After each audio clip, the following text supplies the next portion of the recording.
The second thing I dislike about Mombasa is alcohol. You have to spend a lot of money in alcohol for you to get drunk. The other day we were 6 people at a place where we go to take liquor. We had to blow like 5 muzingas, but people still were walking. Do you know why? 5 bottles by there. 5 bottles. But people are not that drunk. Try that in Nairobi. 1 muzinga, you are out. But again, the good thing about that is that alcohol in Mombasa does not have hangover. As much as you drink. Yeah, by there, that one I noticed. Alcohol in Mombasa, there's no hangover. Then another thing I dislike about Mombasa is that I'll leave Mombasa soon and I'll miss Mombasa. I'll lie. Oh my God. Hello. Yeah.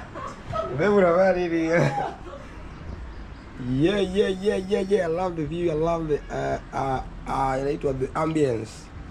And here is UncleMudi eating ugali with what? What you eating, bro? Is it ugali with meat or ugali with cow legs? I think it's meat with ugali. Meat with ugali? I'm not sure, but it seems you're enjoying. Can I take a bite? No. Why? No, bro. No. Oh, you have just eaten your portion, Maze. This is my portion. Did you see me eating my portion? I didn't see you, but hey, bro, you can't eat this. I hate to eat, bro. Today? How are you feeling? They call me selfish. How are you feeling, Lakini? I feel like coughing. Because the food is so delicious. What is the difference? What do you feel about Mombasa? I mean, what do you when you are asked to choose between Mombasa and Nairobi? Can you go back to Nairobi? For sure. Huh? I have so many finger licking so good. Okay. I have reasons that I would want to stay in Mombasa, and also have reasons. In fact, bigger reasons I want to go back to Nairobi. Can you bullet like best of 4 why you would want to be in Mombasa? Okay, first thing, I would like to be in Mombasa because Mombasa people are not, as much as they are aggressive, not all, but they are very accommodative. That one is for sure. Like, you can meet a stranger, you guys can talk, can vibe. Like for me, I do vlogging, right? You will meet someone with your camera, and that person will be ready to face the camera. You see? I'm not saying that all of them, but in Nairobi, Nairobi people are cold, maze. You guys, maze, sijini nini na wasumbuanga kwa kichwa, maze. You guys need to heal, maze. It is always on a rush. I think hiyo ni sababu Mombasa. You see, just look around. Hivi imetulia sana. People got no hurry. Hata jua yenyewe waki na haraka. Ukiangalia kuna miti na nini. So umesema reason number 1 yenye inafanya unapenda kuishi Mombasa compared to Nairobi. Atajua imeongezwa kuni. Hii jua nani kama imefungwa hapa. Sasa jua so like hapa kama imefungwa hapa juu. Umeniambia reason number 1 why unaweza choose kuishi Mombasa than Nairobi. Ni people wa huko are very welcoming and they are very friendly. Yeah, exactly. Hakuna maodi. No. Okay. By the Mombasa people are very aggressive. Like if you start a fight with them, or if you know,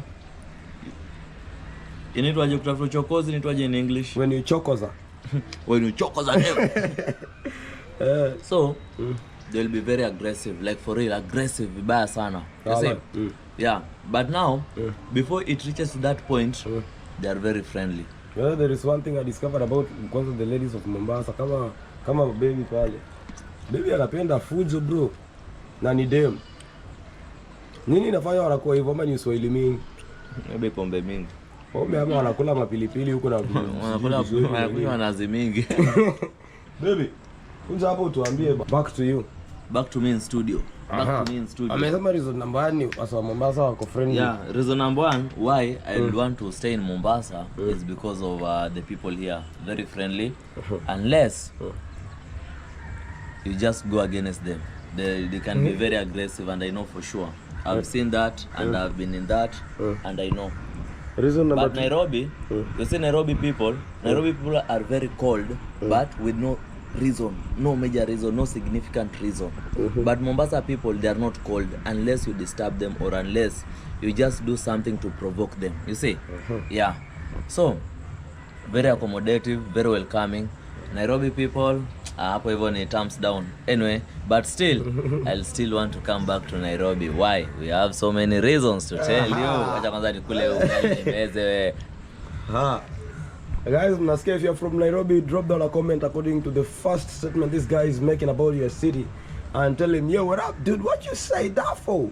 Ama vipi? No. Let's go to reason number 2. Reason number 2, why I don't like Mombasa. What I'm eating. What am I eating? I don't know, but the food looks delicious. Let me show you. No. No. Guys, what am I eating? Do you get this in Nairobi? Just see, do you get this in Nairobi? I don't know why you're eating, but it's delicious. That's why umeninyima. Ingekuwa mbaya ungekuwa ulinipea bite. So sijifanya ati I wanted you to say you are eating food. But anyway, guys, I'm eating food. But now, my dumb ass head. Compared to Nairobi, in Nairobi, you can buy food or you can cook without even putting the food in the fridge. Now, and after 2 days, the food will still be okay. But here in Mombasa, jaribu Mombasa mtu yangu ndo ujue kama una fridge ati unapika ukikula atubakishe your food by asubuhi be spoil. So I think it's because of the heat, like this heat, they call it humid. It's so humid here in Mombasa, and that humidity, it makes the food decompose very quickly. Like everything just if you eat in the morning, by evening that food is already spoiled. If you don't have a fridge. For your listeners, the ones who didn't go to school, can you explain to us what humidity is? Bro, humidity is when hey, the food is sweet. For the learned people, please don't correct me when I'm wrong. But anyway, humidity is, if I remember what I learned was it in primary or what? Yeah, something like geography campus or something. Primary. Campus, we didn't learn about humidity. It depends on the course. How do you do law and learn about humidity? Humidity. Yeah. Humidity is when the air is hot, not just hot because it's hot, but because of evaporation. Maybe I can explain like that. Okay, I get Do you know evaporation? Yeah, I What's get evaporation? Evaporation is a process where the sun hits the ground and water comes from the ground and goes to the sky to make rain. Okay, look at this ground. Where is the water coming from? This ground. The sun is hitting this ground. You cannot see it because it's coming in form of vapor. It's too tiny water particles, bro. Wait, this guy is lying, you guys. This guy is lying. Where? Put your up, This guy is lying. Guys, I'm sorry, I did not go to school. I went to school, but they were teaching about humidity. I'd gone home for school fees, so I did not learn about humidity. But anyway, back to you. I don't like the camera on my face. Back to me in studio. Back to you in studio. For me, when it comes to food, I'll prefer Nairobi than Mombasa. Why? Because okay, I understand in Mombasa it depends where you stay. But one thing about Nairobi is that it's very universal in terms of I can get out of the house at 2 a.m., go outside there to look for food, and I'll get food and come back. Exactly. In Mombasa, majority of the shops close very early. By around what time? By around okay, I don't want to be very judgmental because I understand not every part, but for what I know, by around 9 they have closed. That's majority of the shops. But that's quite early. I remember the other day when we were going to Bamburi, some guy told us that people in Mombasa wake up at 6. And like 6 in the evening is morning. How comes again you say they close the shops early? Don't you think it's just in your area where you live? Those are one. Okay, I also blame this area where I live because the shops close very early, and it's not like a very active area. You see, yeah. But one thing, still, I want to access food like my time. If it's 11 a.m. Bro, acha kuniangalia vile nafinya ugali unamlika hapa vile nafinya ugali wewe. Oh yeah, people see the way the guy they break this flour. It's made from, but what you eating? But yeah, you guys, this food. Only Kenyans know this food. For your diaspora fans and if you don't know what I'm eating, this is ugali. Ugali is basically made from corn. This is maize, grounded maize, flour. Some people call it flour. Flour. Yeah, flour. Especially the Spanish people, I believe so. Kamutu kamelala. Guys, sorry I'd gone to turn off the music because we don't want copyright issues. But back at the studio, we've got our guy UncleMudi. We can pick it from where we had stopped. You were telling us about your maize. What maize? What was I saying? You were telling us that what you're eating is... Yeah, this is ugali. Ugali is basically like the staple food of Kenya. You know, if you come to Africa, every country has its own type of ugali. We have, like for us Kenyans, Ugandans, our ugali is from corn. That is maize. Other countries like West Africa is from, is it yams or cassava? Yams, right? Yams is nduma. No, okay, no, nduma is yams. Yeah, nduma is yams. Nduma is yams, right? From cassava and wheat. Cassava is muhogo, right? Yeah. So it normally depends, but for us Kenyans, this is our staple food. Ugali is our staple food. No matter, hey, if you don't eat ugali, we eat ugali. Accept the fact. Unless how something else you're supposed to tell them. What is this green stuff? No. Are you eating bitter herbs? No, this I'm not eating bitter herbs. This is skuma wiki. Like basically sukuma wiki is a Swahili word. So sukuma, it is a Swahili word which means push. Wiki is a Swahili word which means week, like week. So weekdays. Like weekdays, yeah, like weekly. So sukuma, I'm pushing the week. Now, sukuma basically is like, we have those days when you are very broke, you are on a budget, a very tight budget. The only food you can access is ugali and sukuma wiki. Now, sukuma wiki will push the week until you get mula. Until you get mula, you get that money. Can I ask you a question? Yeah. Can you do ugali and sukuma wiki for a year? For a year? Yeah. I can do. Without being bored? I can do without being bothered or without being bored or whatever. Guys, you heard it. It's so sweet. I can do it. The guy is eating. I'm a survivor, Maze. He's almost finishing his food, but he has eaten this food for 2 hours. He's just making me salivate. I'm a survivor, bro. I'm a survivor. I can eat ugali skuma without even complaining. If the situation allow, but that is UncleMudi for you. But what? If the situation allow, you can but if the situation doesn't allow, you have to eat meat. Which food and can you eat another meat? Which food can you eat with the sukuma apart from ugali? Githeri. What is githeri? Githeri is a mixture of beans and maize. Why do you call it githeri? Because it's githeri. I was born when it was called githeri. It's githeri. Which language is that? Because it's not a Swahili word.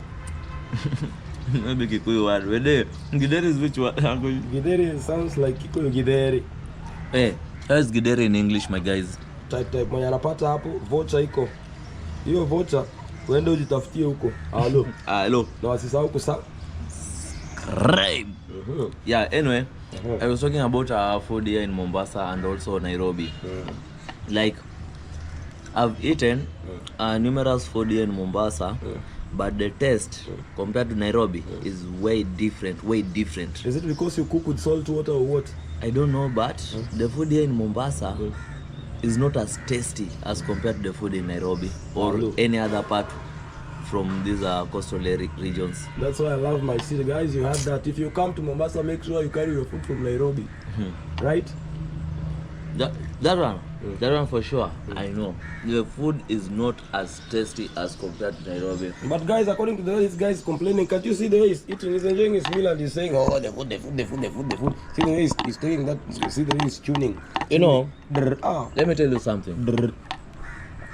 I'm a person who normally adapts to any environment. The moment you drop me in that particular area, give me 24 hours, I will have adapted to that particular area. Survival. So, yeah, survival for the fittest. And also, it's all about survival. As a man, you have to survive.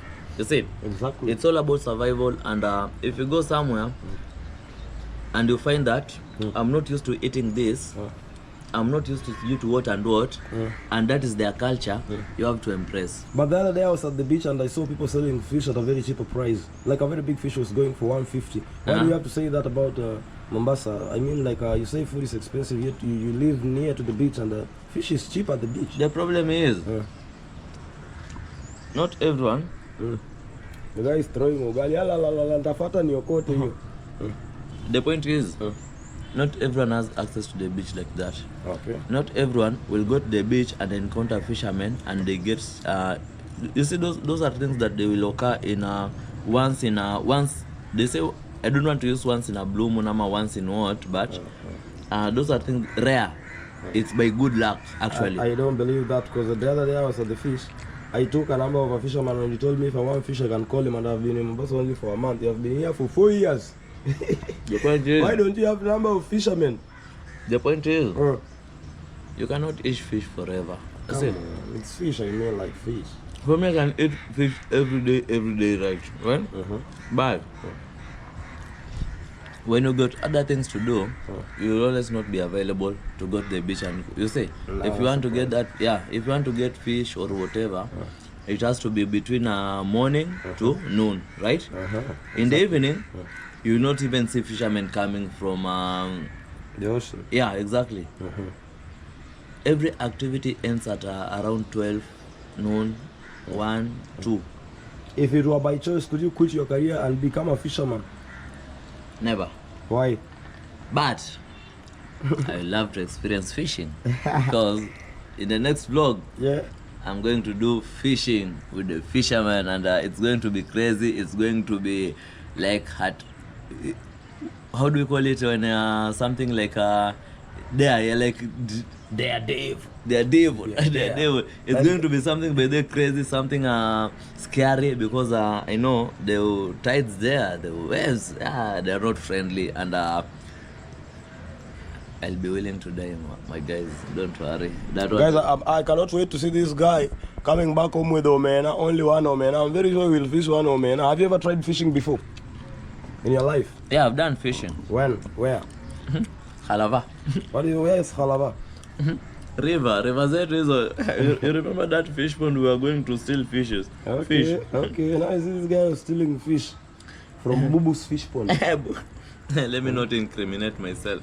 Okay. But anyway, we were youngins, and I've tried fishing by day. Not that I've never tried fishing. I've tried fishing. I know how to prepare the rod. Not the modern one, the one which you do like this and the this. Mchomo. Yeah, I know how to prepare. But why are you throwing ugali? Are you feeding the birds or what? It pains me to see you throwing ugali. You want to eat ugali? My stomach is full already. Ugali na samaki. Okay, we go to the next excuse or reason to why you choose Mombasa than Nairobi. You have told us two. Reason number one, life in Mombasa.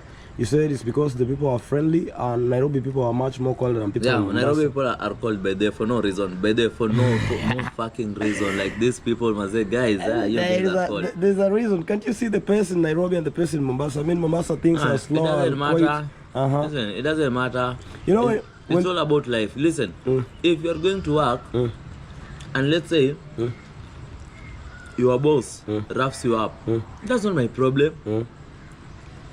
If you come out of work, you are in a different environment. What if you go to work and your boss roughs you up? Is this my problem? For me, if I go to work and my boss roughs me up, everything will remain there. That is inside there.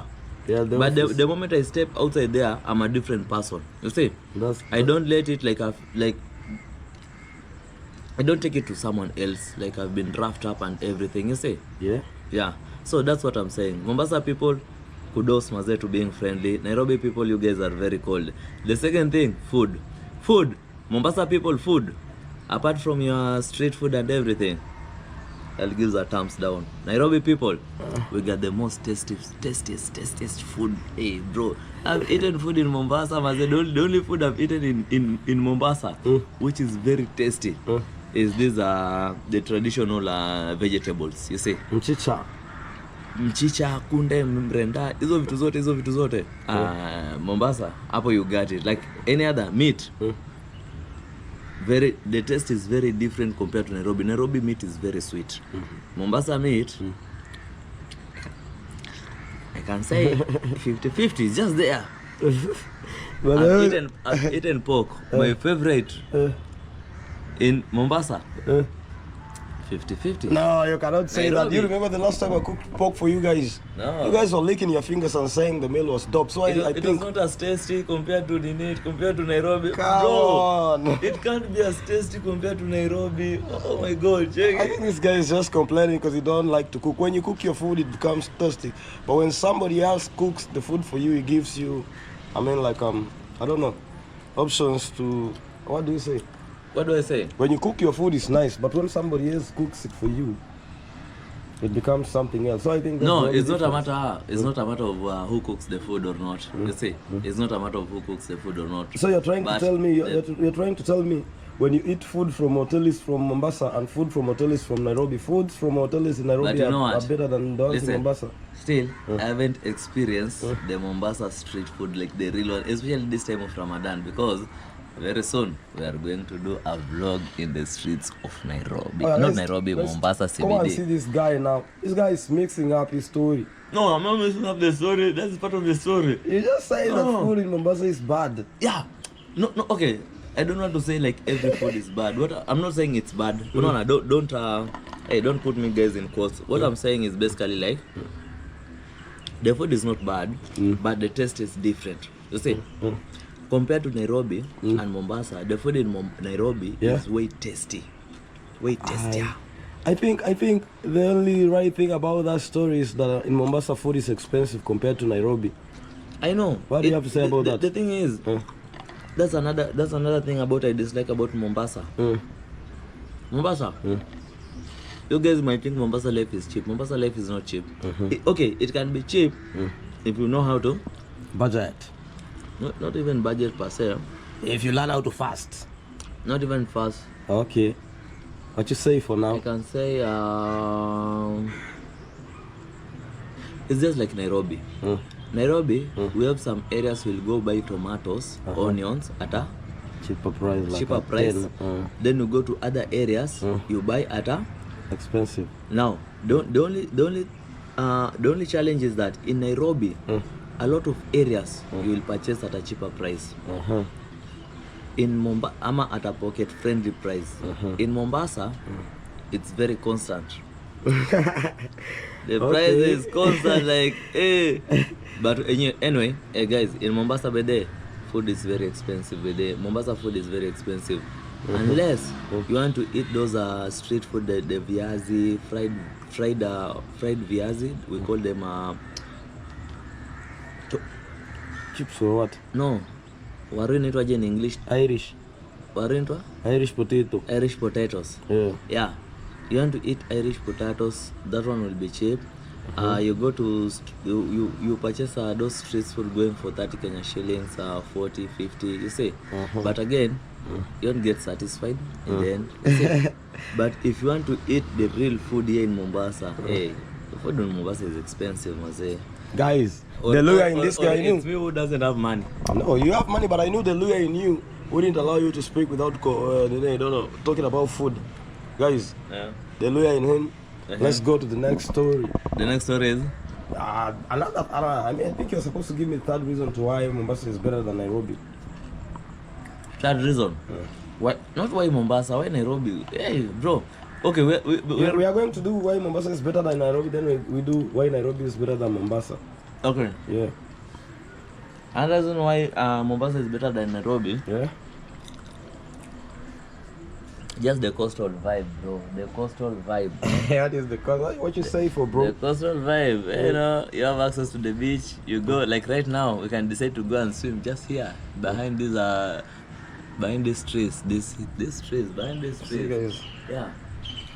If you stand at the rooftop of this building, Yeah. you see the ocean. We will see the ocean, and Yeah. we are heading there. In fact, Hey, go swim. we should continue this vlog at the rooftop. Then later on we go to Chirome and our favorite spot. Who is Chirome? Chirome. Chirome, yeah. Chirome is one of our immediate dealer. Liquor supplier. Immediate liquor supplier. It's a place where all people go to relax and take something. Yeah, but okay. Something else I like about Mombasa is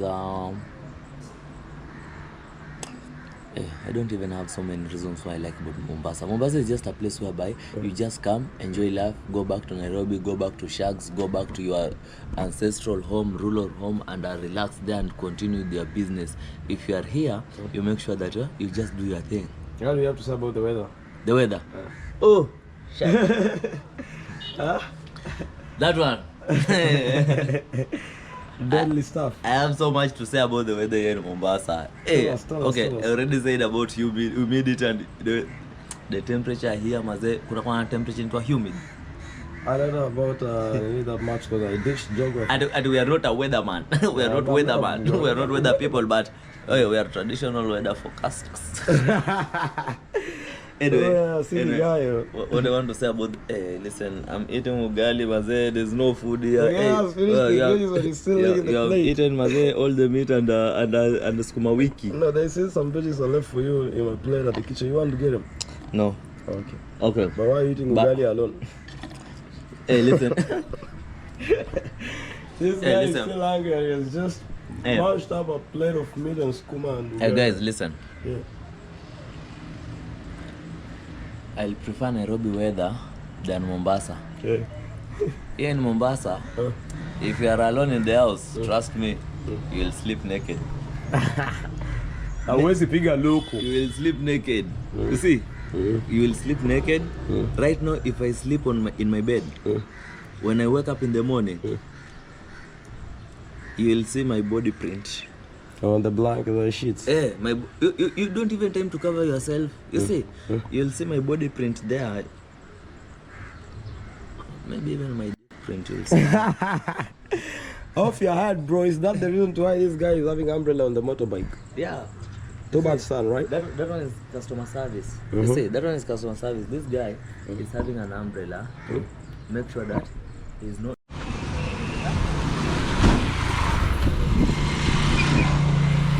I just woke up, guys. I was sleeping and this guy told me so yeah, where are we at? I'm your cameraman. Adi surviving Mtwapa and surviving Nairobi. Afro cinema continue shot. Ilikuwa masaa kama sahi, masaa ya jioni, mnasemaje? Kofiti? Masaa kama sahi ati mtu alisikia harufu ya bagi, alafu ati akasema ati inanukia vizuri. Mtoto mgani? Walai. Sio ndio yanaongelea leiba. Walai. Anyway, guys, we are still continuing with the episode of surviving Mombasa, surviving Nairobi, and you know, unlike Nairobi, Mombasa water is free. Water is free, like not water for is drinking, free. of course, You need to buy water. Water for showering, or for washing utensils, washing clothes. Water is free in Mombasa. Be careful But with the vans. when it comes to drinking water, that's where you have to pay the price. And like Nairobi water is not free. Nairobi, even if it's a borehole water, you will have to pay. And again, here in Mombasa, drinking water, maze, it's a big problem because you just have to buy. You don't have any other option. You don't have. Nairobi, you can drink tap water and you'll be okay. You can drink kanjo water and you'll be okay. Ngoja, unamlika jua muna nimlika in the first place. Where's the sun?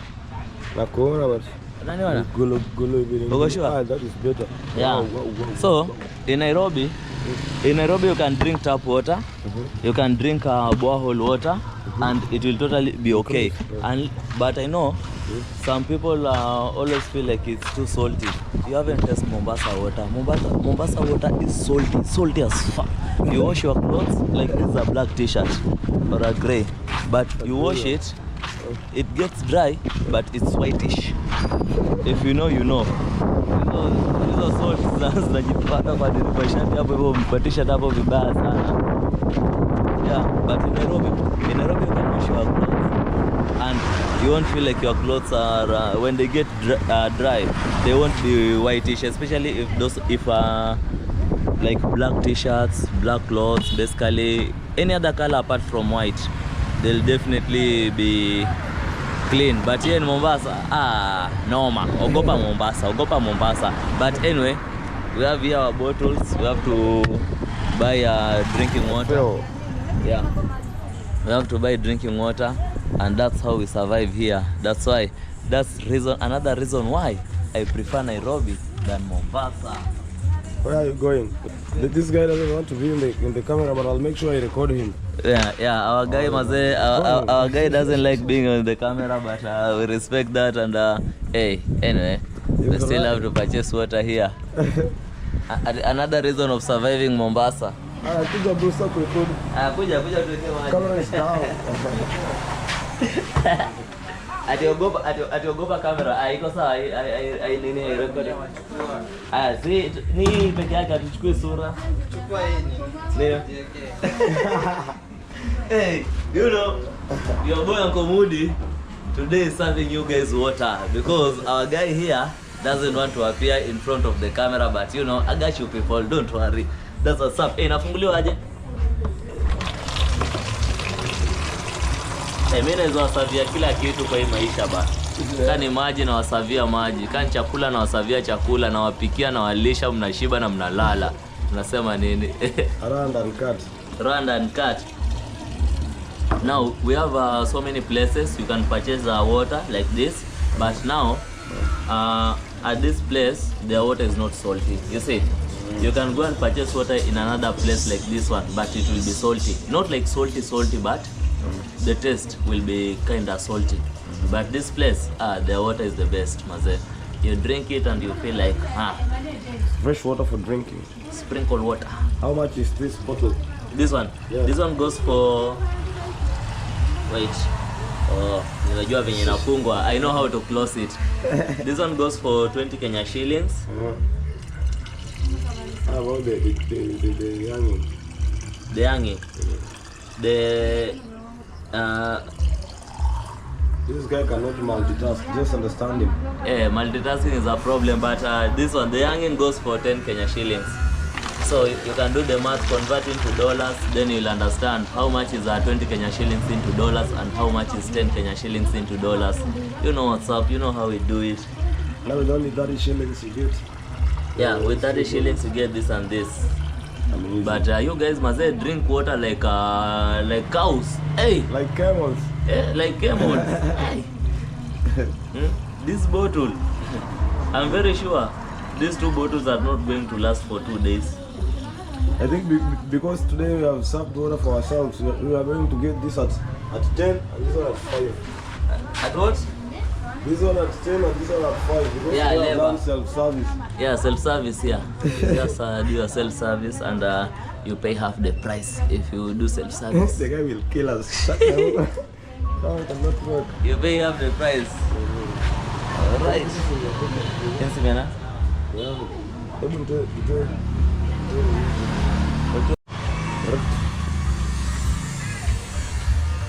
Na tukaenda. Bela chao. Umepata? Utaki kamera wewe. Apende.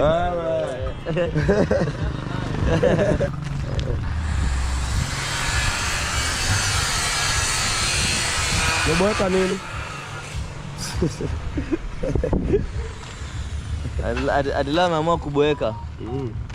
I jump to the other side of the road. I jump.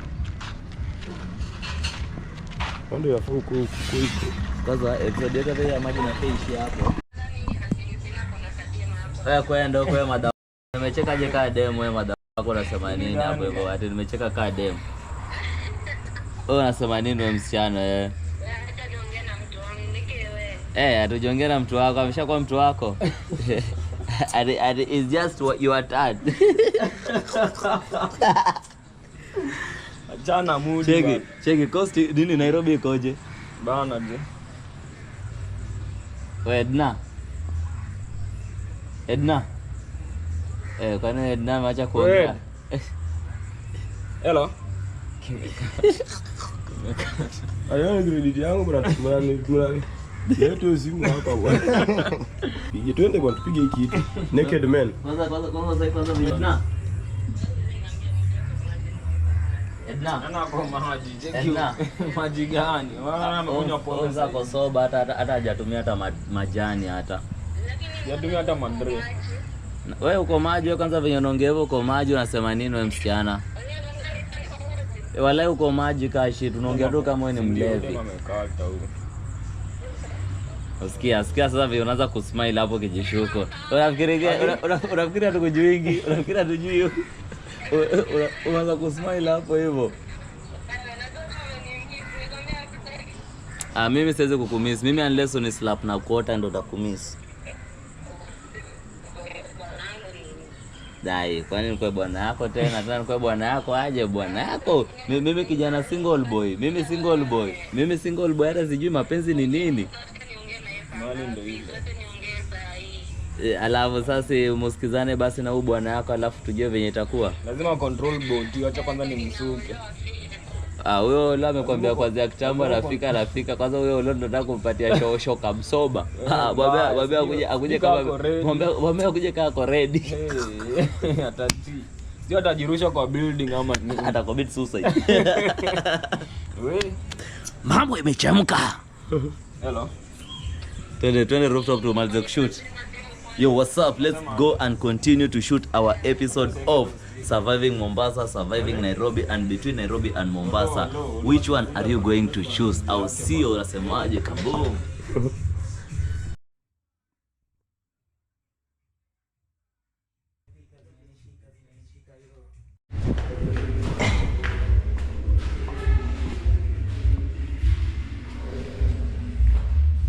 Big man buzz. Big bam banzo. Big man buzz.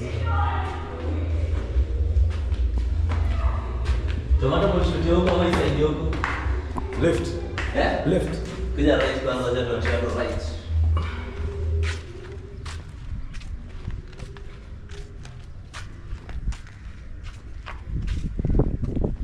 Hey, what's up people? You know it's your boy UncleMudi, and today is just a random day doing a random shoot, and you know what's up, how we do it. Currently I'm at this rooftop, and from the farthest you can see that is Indian Ocean. Look at that ship. There's a very huge ship over there. I don't know if you guys can see the ship. It can't zoom as but you see the blue line over there. That is Indian Ocean. Indian Ocean, yeah? Are there Indians at the Indian Ocean? Indians? Sailing maybe. Why do they call it Indian Ocean and this is not India? Indian Ocean, because by the way, why is it called Indian Ocean? I don't know. And this is not Indian? They are stealing the ocean from us. I think maybe it's because of maybe the name was influenced by I'm not a historian, but we can talk about the Portuguese and the whatever, and the Indians, they were traders and whatever, so maybe it originated from Indians, you know. But anyway, I want you guys to check the surrounding. This is the surrounding area, and very beautiful. You can see the ocean over there. I just feel like going to the ocean, by the way. They should go to the ocean. You see, I've been to this balcon several times. Balcony gun. Several times. Rooftop. You are lying, but you left the worst, but Any balcony of a rooftop. I've been to this rooftop several times, but I've never seen the ocean, baby. I've never paid attention. Check your ship huko hivyo.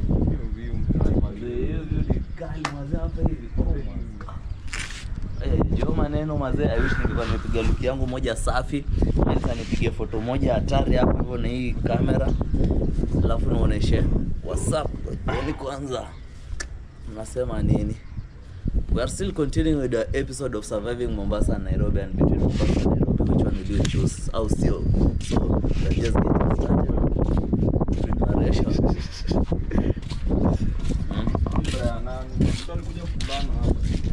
Yan bra Sarah.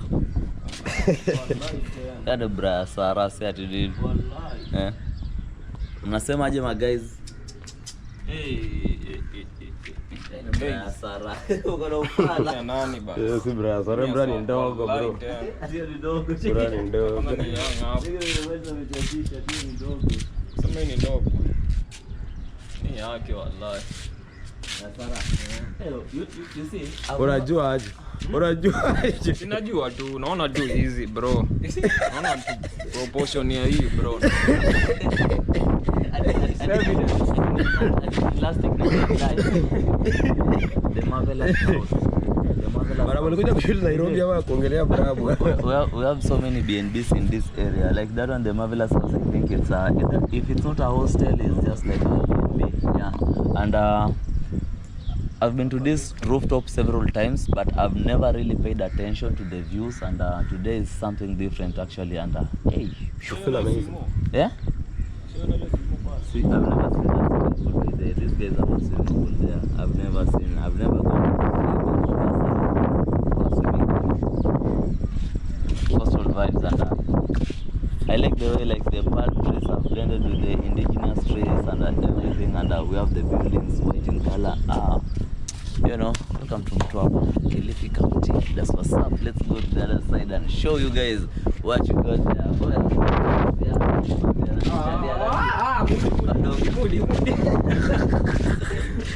Mudi anaharibu vlog. Sorry ya.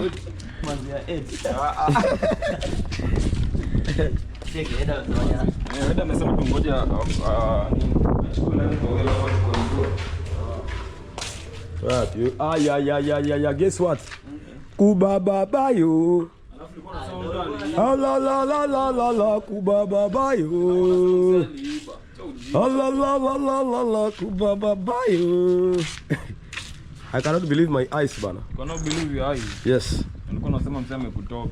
Manze, hii ndo naenda nayo mtaani. Guys, I lost this trouser but I forgot I washed it and I've left it there for a week.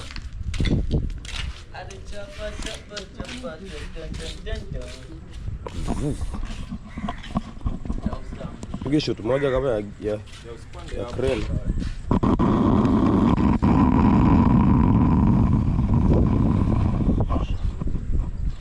Mudi risky. Can you also see the ocean from this side? Yes, of course, you can see the ocean. The ocean is there. Yeah. From our rooftop.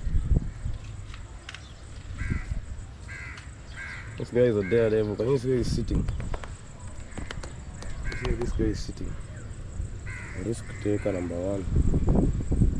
You know, I was telling you guys, I'm not comfortable doing the vlog from there.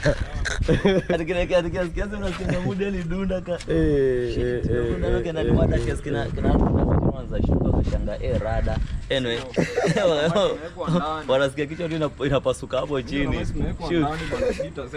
Mnasema tu alianguka kutoka kwa roof balcony huko hivyo rooftop. Anataka sio alirusha mwenzao. Noma. Anyway guys, I was talking about climate here in Mombasa and also compared to Nairobi.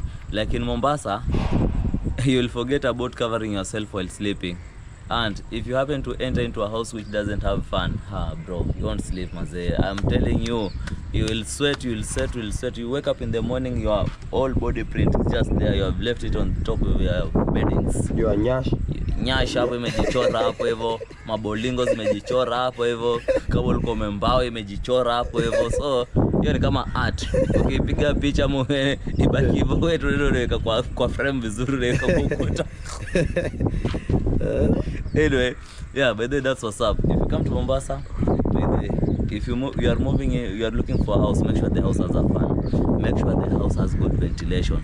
Those are the most important things: fan, ventilation, and space. The house should be spacious, because if it's a tiny house, my friend, you will suffer. But in Nairobi, you don't need a fan. You will cover yourself with a blanket or a duvet, and it will just be okay. You can even sleep in a sleeping bag in Nairobi, and it will just be okay. But here in Mombasa, first of all, you undress before you sleep. Then you sleep. If you are alone in the house, you can even sleep like, you can sleep commando. You know what commando is? Commando. Is it no commando? Ame wakomera sema gaje. Hizi ndio vipenzi Commando, So, I'll definitely prefer Nairobi climate than Mombasa climate. That one is for sure. Because, and again, something else. Right now, is not as hot, but I've never seen those hills. Where's Tena? Umeona hizo ma hills huko hivyo? Shimba Hills. Those are Shimba Hills. Uko sure? Yes. Wango bana. Hizo ni Shimba Hills. That is Shimba Hills, bro. They're the only hills in Mombasa. Are Shimba Hills? Yeah. The only hills in the coastal are Shimba. Shiva Hills. How can you not know that? Unaambia mko ni Kilifi. No. Ama ni Malindi. Malindi. So, I was telling you guys, today is not hot by the way.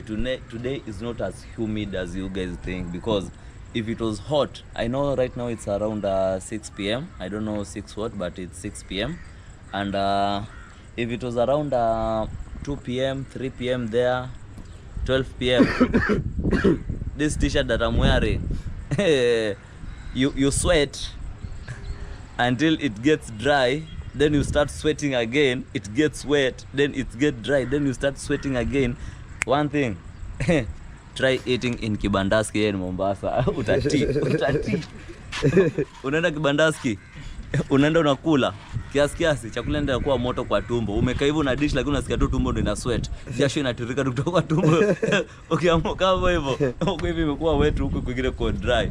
Anyway, for those people who don't understand Swahili, understand Kibandaski is basically like a joint whereby we have a temporary structure made of iron sheet. You enter there, you have to eat lunch or breakfast or whichever dinner. So here in Mombasa, mostly it's for lunch. So the Kibandaski are for lunch. If you enter inside there, you eat food. So you see the food is hot. The temperature, the humidity is very hot. Humidity inakuanga hot kweli hata in the first place.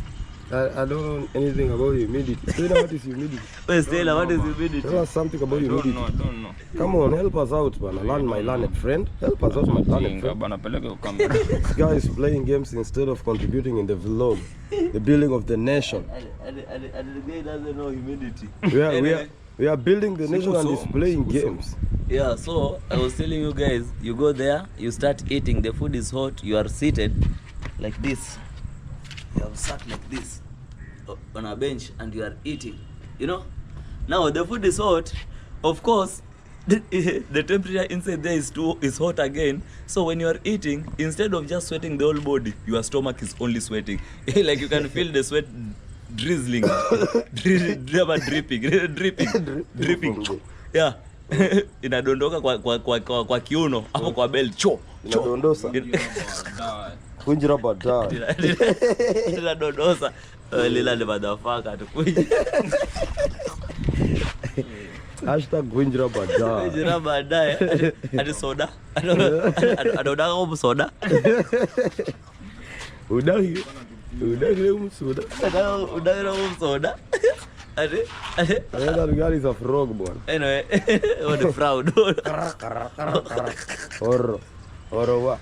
Yeah, and also, when it comes to transportation, Nairobi, we have the best transport system, we have. Can you clap for them? Best.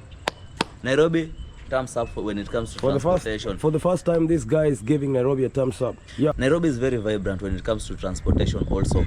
Is it looking for a taxi, looking for a public means or any other means of transport? Here in Mombasa, we have tuk-tuks, we have boda-bodas, which are the most common. Now, I understand in Nairobi, boda-bodas are also common, but here in Mombasa, they're also common. What have I said, my people? Hey, subscribe to the channel. I'll see you. But what I'm trying to tell you guys is that here in Mombasa,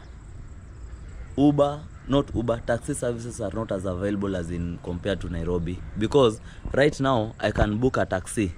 That guy will take like 1 hour to arrive at my pickup location, and he will call me requesting for a top-up amount. You see, but Nairobi people, they will never call you, and the taxi guys will never call you and ask, hey, listen, how much? 500 Kenya shillings. Okay, can you add another 500 or 200? But here in Mombasa, it's very common. So if you come to Mombasa, if a taxi guy tells you, where are you going? I'm going to this place. How much? Is 700. Can you make it to 1,000 shillings? Then I come and pick you. Don't accept. Just deny. Just say no. If it's 700, it's 700. He will come. He either choose it or, he leave. So never say, okay, I will add 300. If you are up, if the price is 700, stick to 700. If that guy calls you and tells you, hey, add 300 or 200 or whichever amount he wants you to add, please do not agree. Now, that's one disadvantage that is in Mombasa compared to Nairobi. Another thing, the public means of transport. I understand Mombasa, they have the coolest matatus. like I totally love their matatus by the way, for real. The only challenge is one. Before I talk about the challenge, kudos to Nairobi mazee, nyanga nyanga hapo hivyo, teke hapo hivyo, tutoka Mo puta teke zoo Rongai wapi mambo zetu hayo. Anapiga kwa mat gani moja ya mtaa kuna mat fulani ilikuwa inajiita Genesis, lakini sasa hii iko out of the game. Sasa kuna mat zingine zimetokea hatari zenye hata mimi hata sijui jina zao, lakini niliziona kwa mtandao. Hata sitambui. Kuna mat ingine imetoka huko inaitwa Steiner. Ni mbaya. Inaitwa Steiner. Inaitwa Steiner, ni mbaya sana hiyo mat. Walai. Yeah. But basically what I'm saying, here in Mombasa, you see, unlike in Nairobi, the manyanga will not will not pick every person in every stage. You see, here in Mombasa, if you are going somewhere, just make sure that, especially if it's a short distance, make sure you start your journey 1 hour earlier. 1 hour earlier. Why? Because the matatus that apply this route or play, okay, let me just say it's just their culture. You see, it's a culture here in Mombasa. I realize the matatu here, they will, as they are heading towards the destination or they are heading towards town, they will be picking people in every stage. By the way, and this is a true story. There's a day I was heading to town. And I was going to pick something, and I remember that matatu, we started the journey, then mid along the way. Is it mid along the way masemanga aje Mr. Englishman? Masemanga mid along the way masemanga aje? Come. Along the come. Fucking scared dog. So along the way, there's this lady who alighted from the matatu. I was like, you know, I was so surprised that the lady alighted from the matatu just to go and withdraw money from M-Pesa, then come back and we continue the journey. And every other person was okay in that vehicle. Like, every person was okay waiting, even the driver, the conductor, the passenger, like every person was okay just waiting for that lady to go and withdraw, then come back, then we proceed with the journey. So, in Nairobi, you can't say that. The moment we jump inside that manyanga and it starts, it will be either dropping, picking the one who is ready, going. So in a few minutes you are at your destination. But here in Mombasa mazee, that one, it's a thumbs down. You improve vibaya sana. Young man, Nasema aje? what you say, bro? Nina say. Well, yo kuja hapa. What else can you talk about? Now tell us. Yo kitu imenifinya matako. I miss my girlfriend, man. You know, I miss my girlfriend, man. You know, my girl. I need my girlfriend. I can just say Ramadan moon. You have missed your girlfriend? I miss my girlfriend. Who is your guy? You don't say the names, but I miss my girlfriend. You have missed your I feel girlfriend? like crying, man. Niggas. You have missed your girlfriend? I miss my Where's your girlfriend. girlfriend? She's not here. She's not here? Yes. So that's what you dislike about Mombasa, because your girlfriend is not here? That is yo, cannot talk about that. What I dislike about Mombasa is that when you come to Mombasa, the dogs are scared, the pets. There is a pet we are trying to call over there. The pet is running away. He thinks we want to eat it. You see? But in Nairobi, when you call a pet, it comes to you. In Mombasa, when you call a pet, it runs away. It thinks you want to eat it. Yeah. One thing I dislike Mombasa. The second thing I dislike about Mombasa is alcohol. You have to spend a lot of money in alcohol for you to get drunk. The other day we were 6 people at a place where we go to take liquor. We had to blow like 5 muzingas, but people still were walking. Do you know why? 5 bottles by there. 5 bottles but people are of not gin. that drunk. Try that in Nairobi. 1 muzinga, you are out. But again, the good thing about that is that alcohol in Mombasa does not have hangover. As much as you drink, Yeah, you'll by just wake up there, and that you- one I noticed. Alcohol in Mombasa, there's no hangover. Then another thing I dislike about Mombasa is that I'll leave Mombasa soon and I'll miss Mombasa. I'll lie. Oh my God. You know? I think I'm done with the deuces. Let's go and track Okay, that place down. between Mombasa nightlife and Nairobi nightlife, which one do you prefer? Anytime, any day, Nairobi nightlife for me, baby. Nairobi Nairobi nightlife nightlife. is crazy, bro. It's crazy. But Okay, and when it comes to like, let's say for example, when it comes to the local joints, the local liquor shops, liquor stores, and where you guys, it's just like a small setup. You guys chill outside there, drink, compared to Mombasa, Nairobi versus Mombasa. Which one do you prefer? I prefer Mombasa. Mombasa is dope. I mean, Mombasa, you can just go to a joint and you find people. Like the other day at a place called M2, here at Posta, people are drinking at the other side of the road, outside, and there is security. Even if you get drunk as fuck, no one will come and rob you or steal from you. Try drink irresponsibly in Nairobi. There are these people we call odis. Wanakupiga manyongolo. Watakutandika mbaya. Watakutandika vibaya sana. Pia hiyo ni moja ni fan penda about Mombasa, security is good. Hakuna wezi ukilewalewa hii nini unatembea tu huko kwa sawa. Yeah, by the way, in terms of security, by the Mombasa, we give you guys mazee a thumbs up in terms of security, because Mombasa, you can get drunk anywhere, any place, and you'll still go home safely. Nobody will steal your phone, nobody will do shit. But in Nairobi, hey, Nairobi njaa yenye koko hivyo. Mnakula ni mlilaniwa na nani jamani? Mnakula watu jambazi nyinyi. Jambazi nyinyi Nairobi. We have to talk about. Do you know what that is? What? I know. Ati mashallah. I want you guys to take a moment just to focus on what I'm showing you. Yeah. Look at the scenery. Look at the scenery. You see how beautiful it is? Now, tell us about the ladies. One thing about Mombasa, what I love about Mombasa is the ladies, man. Wallahi billahi, in Mombasa there is a lot of beautiful ladies. Wallahi billahi, they can get into your head and catch you up. You cannot go back to your fucking city, you know. You feel me what I'm saying? Yani ukitembea kwanza usiku bro, watoto wazuri alafu ujue because of the joto of the heat. Nguo zinavaliwa sexy, they dress sexy. It's not like Nairobi, you see a beautiful girl anatembea na cargo pant bana. Alafu tell one thing about it. So you're just saying Mombasa ladies know how to dress. Yeah. Mombasa ladies know how to dress. And they are beautiful compared to the ladies from Nairobi. I know ladies from Nairobi want to stone me, but yeah. Kacha. Hey, Nairobi ladies of them go down mazee, mkujeni huko Mombasa muone watu warembo, macho ufala zenyu huko hivyo, mnajionaona hapa hivi. Hakuna urembo huko Nairobi. But shida sasa watoto wazuri wa Mombasa ukitembea mchana huwaoni. People don't get out of their fucking houses. During the day most of the people are indoors. Jioni kishaanza kufika saa moja kama saa 9 ukitaka kutembea sijui tuwapeleke tu kidogo. Sasa tunaweza piga tu hadi post hata tukitembea, lakini kwa nataka guys, I'm trying to take you out for a tour, but there are no funds.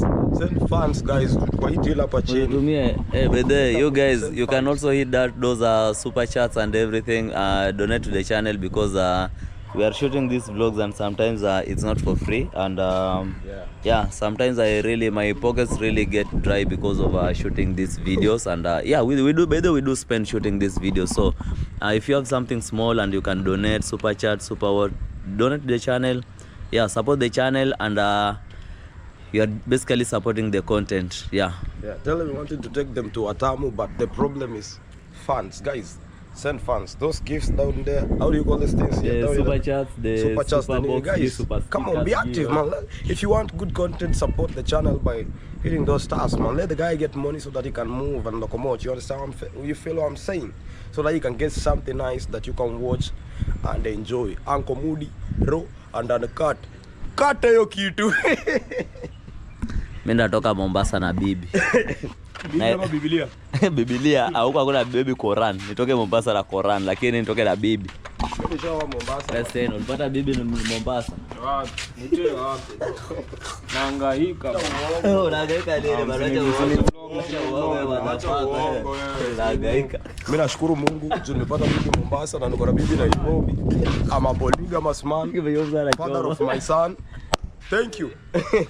You know, I always tell people, if I have money, I will definitely marry like 5 wives, and they think that that's a joke, bro.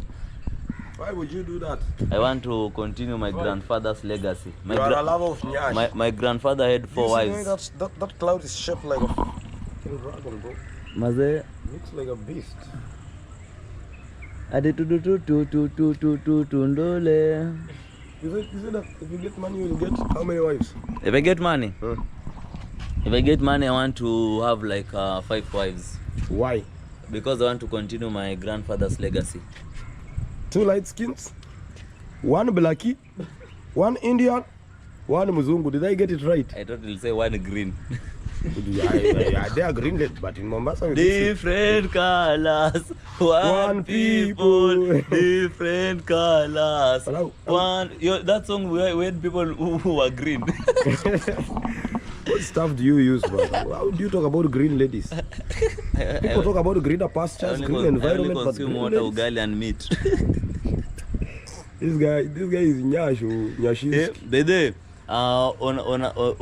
for real, Bede, if you have money, mazee, I'm a polygamous person, so if you are there, you are watching this vlog right now, and pia, hey, kama wewe pia ni mpoa na unaona hii vlog hapo na nakubamba, we slide hapo kwa comment section hapo hivyo. And hey guys, by the way, don't forget to check me out and follow me on Instagram at UncleMudi. Just the same way, UncleMudi on YouTube, UncleMudi on Instagram. That's what's up. Somebody is cooking. I'm feeling hungry already. You know right now we are in the month of Ramadan, right? Yes. And this is the time when is it opening? The Muslims are opening. This time. Wanafungua. That's why nasikia chakula. Yeah, so now you hear the aromas coming from every corner. Mchanganyiko wa chakula halo. Yeah, mimi nakwambia Waswahili watatua hii Mombasa. Hata mimi sijakuwa nikikula kwangu mwezi mmoja hata. Sio kama Nairobi. Nairobi ukikuwa rooftop ukinusa jioni sasa ni bangi inatokea huku. Nairobi ni bangi na harufu za gari. Sigara, bangi, moshi ya matatu, monyambo. Moshi ya matatu. Monyambo ya warasta. Na ukame. Young guys are jacking. You jack a lot. Ukame. But anyway, the month of Ramadan, Muslims people, we still wish you the best, and you are our brothers and sisters. So yeah. So you guys do your thing, celebrate, all the best, but again, don't forget to invite us when you guys are eating, because you know what's up, maze, it's food, maze, food. Tena tukosana juu ya chakula, tukosana juu ya chakula, mbona tukosana juu ya chakula? Inaitwa futari, tutafute mahali tufutari bwana. Wewe nani ananipigia simu? I hope ni pesa. Salamu. 072. Hey.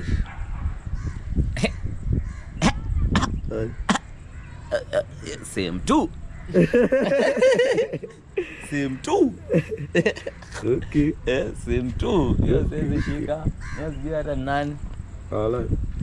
Sijui nani. Mimi by the way, I don't receive if you are planning to call me with a new number, please make sure first of all you do what you text me first before you call me, so that I pick your call, because nowadays people have become Hey. That one will look like this guy is stretching his nose.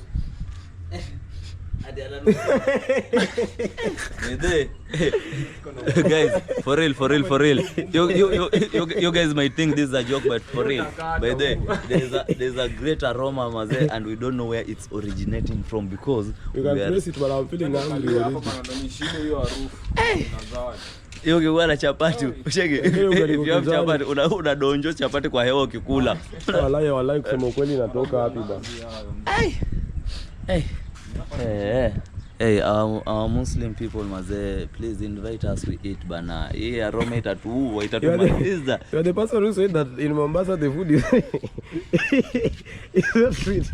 But again, you want to go to eat at your Muslims brother's house. Now, you see, it depends who is cooking that particular food. But again, it depends which type of food. Because if it's pilau, I can't eat pilau every day. But again, pilau, maze, biryani, mashallah, ina slap. Chop, inakuslap hadi kwa roho, inakukuza tumbo, inapiga tumbo, inafaa bubububu. Lakini nani anapika hivyo? Ona hata tu wa maze. Wewe alitumwa na shetani kujaribu mali na tumefunga sisi wa Kristo. Ni hiyo tu harufu ya chakula bro, but sasa hadi nishashiba bro juu hiyo chakula, hiyo harufu. Ramadhani pia yani Ramadhani, lakini Waislamu hatuiti chakula bana, tunahangaika hii Mombasa. Hawatuiti. Jamani. Sasa wewe Muislamu unataka kufunga yote alafu ufungue nao. Si ndio? Ni vibaya bro. Futuru ni ya kila mtu mzee. Futuru ndio futari. Futari, hiyo sasa. Huyu jamaa hajafunga lakini anataka futari. Ni ya kila jamaa hajafunga lakini anataka futari bana. Sijakunywa hata maji. Mimi nafunga lakini chini ya maji. Sikunywi maji. Kwa Kristo kitu anaweza funga ni ndoa pekee yake bwana. Sikia tu. Hata kuzumu mumbu wewe. Sizumu fala ni kali hiyo show tu uzi. Wallahi. Shida the camera is zoom. Ona ndo hizo. Bana. Itaruka kutoka hapo. Monkey ni nyani ni nyani. Ona pero, ona hiyo imechukua position.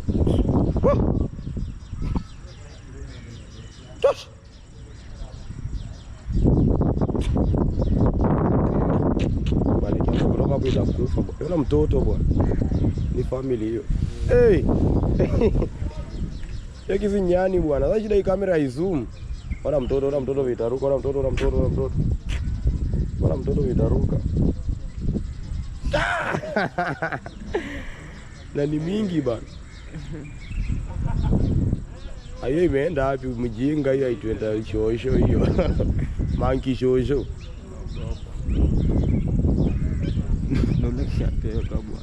Piga na mayo. Tumbo yake wale chakula